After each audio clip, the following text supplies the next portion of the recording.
அதிமுக உட்கட்சி பஞ்சாயத்து உச்சத்தில் இருக்கும் நிலையில் பாமக கௌரவ தலைவர் ஜி.கே. மணி திடீரென எடப்பாடியை சந்தித்து பேசியிருப்பதாக கூறப்படும் சம்பவம்தான் தற்போது தமிழ்நாடு அரசியலில் பேசுபொருளாகி உள்ளது. கடந்த பிப்ரவரி 16ஆம் தேதி சேலத்தில் பல்வேறு நிகழ்ச்சிகளில் கலந்து கொண்ட ஜி.கே. மணி அன்றிரவு சேலத்திலேயே தங்கியிருக்கிறார். மறுநாள் காலையில் சிலுவம்பாளையத்திற்கு சென்ற அவர் அதிமுக பொதுச் செயலாளர் எடப்பாடி பழனிசாமியை ரகசியமாக சந்தித்து பேசியிருப்பதாக தகவல்கள் வெளியாகியுள்ளது.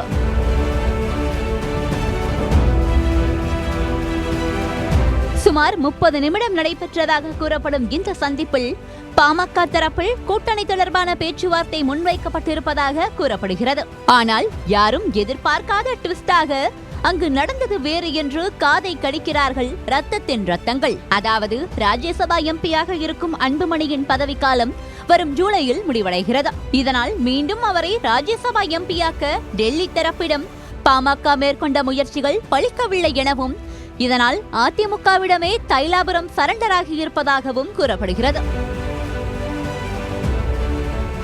அன்புமணிக்கு ராஜ்யசபா சீட் கொடுத்தால் 2026 சட்டசபை தேர்தல் கூட்டணிக்கு சம்மதம். தொகுதிகளை குறைத்து வாங்கிக் கொள்ள கூட தயார் என்று அன்புமணி சொன்ன தகவலை எடப்பாடியிடம் ஜி.கே. மணி பாஸ் செய்ததாக கூறப்படுகிறது.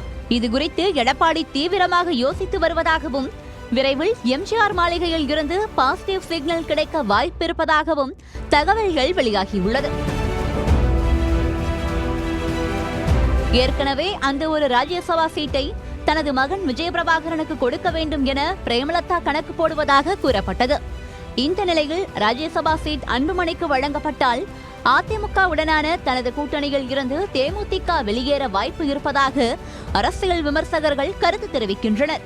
இந்நிலையில் ஏற்கனவே கூட்டணி பலமில்லாமல் இருப்பதால் ராஜ்யசபா சீட்டை விட்டுக் கொடுத்து பாமகவை தன்னுடைய கூட்டணியில் அதிமுக இணைத்துக் கொள்ளுமா என்பதை பொறுத்திருந்து பார்க்கலாம்.